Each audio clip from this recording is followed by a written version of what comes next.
What's going on, guys? It's your boy Adjen back again for another Code Geass Lost Stories video. And for today, it's time for another character guide. And this time, I'm gonna be talking about characters that can deal with aerial enemies. Because let's be honest here, guys, those aerial enemies are really annoying to fight against. Those are usually the one that leaks to your base. And there are only very few characters that deal massive damage to them. So I'm gonna be talking about them in this video. So first on the list is going to be Billeta Sensei. Yeah, Billeta Nu. So if you will see this icon here, the sword that has some I don't know what is that one. That is the characters that are meant to fight against those aerial characters. So Billeta Nu is an executioner type character. Her cost is +12 with 1 block. And if you will see here in the short range and the long range, you will be able to tell if what nightmare frames to give this character. If the character has a higher attack rate in the long range, then you should be giving them nightmare frames that can deal long range attacks. Like for example, the Sutherland Pure Bloods version, her signature nightmare frame is good for her.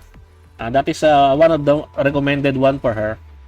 And if you will take a look at the skills of Billeta Sensei, so skill 1, anti-air assault high. This one, 1 second after placement and every 30 seconds thereafter, increases damage against flying units by 40% for 30 seconds. So this what makes her really good against those aerial enemies, and she will deal lots of damage to them, especially when her skill 1 procs.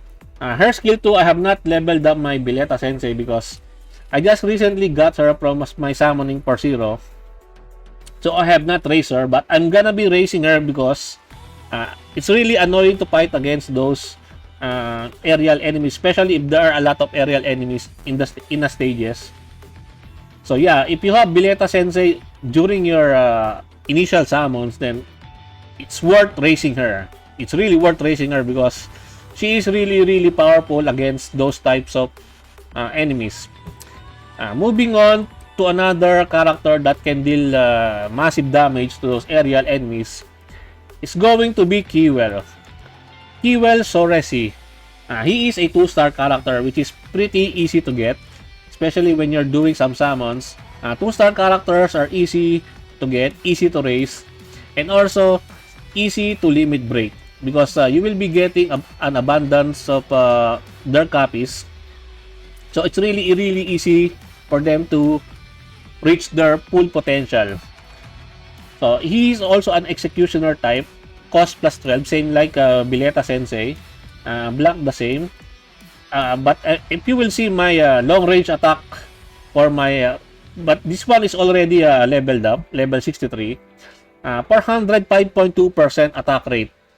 If you give Kewell a really good nightmare frame that can do long range attack. What makes Kewell a really good character? His skill set. Look at his skill set. Skill 1, anti-air assault mid. Although this one is not the same as like Billeta Sensei, still this one is still pretty good, especially for a 2-star character.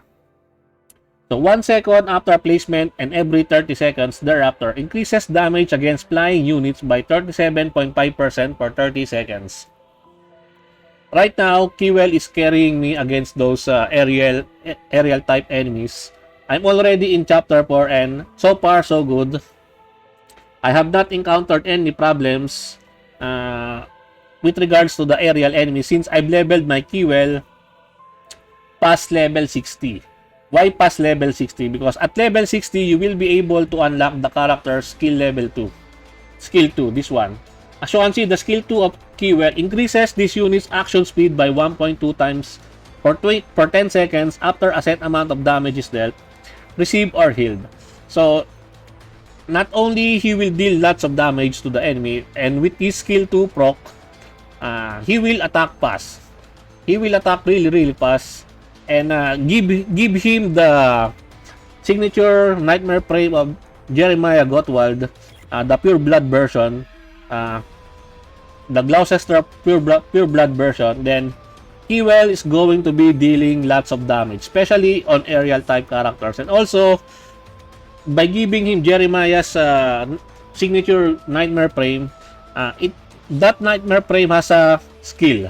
And that skill is really powerful for Keywell because he will generate the Nightmare Frame skill bar really fast also. He will charge it really fast. So, you can almost spam the Nightmare Frame skill. That is why I believe Keywell is really good character, especially during the start of the game. If you are just starting out, it's really worth investing in Keywell, in my honest opinion, because up to now, up to chapter 4, he is carrying me through a lot of stages.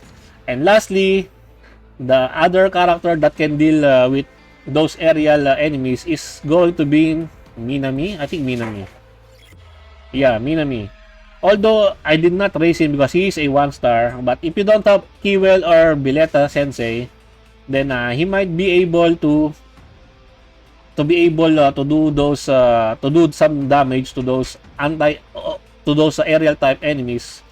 And as you can see, his anti-air assault is on the low side.